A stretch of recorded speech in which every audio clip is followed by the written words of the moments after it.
right, today we're going to talk about these and these and these. And I guess we'll talk about these. And I guess we'll talk about whatever this is. Because Wait It Out is paying me a bunch of money to do so. I mean, okay, not exactly. Sort of. Now, let me explain. So I'm sure you've seen ads or promos for these things and you probably thought, that's really stupid, or who would ever spend money on that, or tell me you have more money than brains without telling me you have more money than brains. Trust me, I get it. I thought the same thing, but then one day it kind of hit me. So there I was loading this rack-mounted lateral raise from Savage Strength with regular old plates like a Savage, and I thought to myself, what if? Then I remembered seeing those stupid lock and load things all over my feed. So I reached out to Wait It Out. I asked if they had any blemished lock and loads that they'd be willing to sell for a discount, because let's be real, they could be cool, but maybe not $500 cool. And Brian, I'm calling him Brian now, mostly because that's his name, but also because it feels weird to keep referring to him as the guy from Wait It Out. Okay, so Brian got back to me immediately and said he had some blemished models he'd be willing to send to me. He offered to give them to me for free. All I had to do was post some pics or videos on the internet. I'm assuming he meant posting pics and videos of the actual products, which, I mean, posting pics and videos and self-promoting memes to say that MWPig5 saves 5% at Prime Fitness is what I do, so it just seemed like I was maybe getting the better end of the deal here, but whatever. But don't tell Brian, there's a good chance I was probably going to do that anyway, so I hope this is what he was looking for. All right, so now you know the backstory in vivid detail, and you know that I didn't pay a dime for these, and I didn't send any compromising photos either. With all that in mind, let's get to the point. As you saw earlier in the video, he sent me several additional items as well, mostly because the steel lock and load plates are no longer available as an off-the-shelf item, although he will totally make you a custom set if you're willing to drop the coin. Otherwise, he's since replaced them with these alternative ones. Now, personally, I don't just love the 3D printed version. Maybe it's because for what I'm using them for, I'm spoiled by the 15-pound starting weight of the steel lock and loads, or maybe it's because the 3D printed version just feels really light and cheap in comparison. I mean, that would make sense because that is exactly what they are. They're really light and really cheap in comparison. At about a half a pound starting weight instead of the 15 pounds that you get from the steel, and at about $150 all in instead of costing well over $500 like what you expect to get from the steel version. So I will say though, one of the benefits of the 3D version is that they are thinner. So if you're using it solely for incremental weight changes with either the 1 pound, 1.5 pound, or 2 pound bullets like it's designed to do, it does leave more room on the sleeves for your starting weight, which depending on your application may be important. So speaking of the application, when would you ever find these things to be anything more than a novelty? Well, that is entirely up to you, but in my gym, I actually really like these on my lateral raise attachment.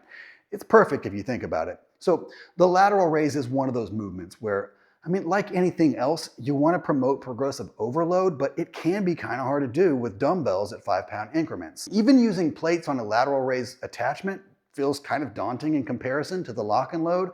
I mean, it's just as easy as popping one of these bad boys in and getting right back to it. So another thing that I find that these could be useful for would be incremental weight changes on a loading pin. I'm gonna be totally honest here, I kind of hate using a loading pin, and this is exactly why. They just suck to load and unload so much that I'm not going through the process to add 1 pound or 2 pounds, or in this case, 6 or 12 or whatever. But with something like the lock and load, you can bypass the suckiness and just go straight to adding or removing weight incrementally. It seems to be especially useful for things that involve smaller muscle groups where 1 pound can make a big difference. In this case, I'm referring to something like this grip training implement. I think what a lot of people struggle with when it comes to the lock and load system is that they tend to get fixated on the traditional use for fractional or incremental weight plates, right? Like breaking plateaus in your bench, squat, or deadlift. So to my mind, and correct me if I'm wrong, but if you're lifting so close to your 1 rep max and you're seeing a real tangible benefit to fractional or incremental weight plates, well, the lock and load is definitely not for you. I'm probably overgeneralizing here. Like, I probably am. But if you're training at that level, I'm going to assume you're probably competitive. And if so, you should probably be training with what you compete with. And that ain't gonna be the lock and loads. So Get that out of your head. I mean, you can use them for that. I just don't see it happening like on a big scale. So we talked about the steel lock and loads. We talked about the 3D version. I did mention the bullets and the different weight options. At least I think I did. I know I meant to. Now I don't know. Just in case I missed it, these things are called bullets. They come in 3 different sizes of 1 pound, 1.5 pounds, and 2 pounds, and they're threaded on one end, and you twist up to 6 of them into each base weight to satisfy your incremental weight changes. Moving on to the rest of the stuff I told you that I'd talk about, these things are 3D printed adapters. They allow you to use a 2-inch Olympic plate on a 1-inch sleeve. They have set screws inside them, 3 of them to lock them on.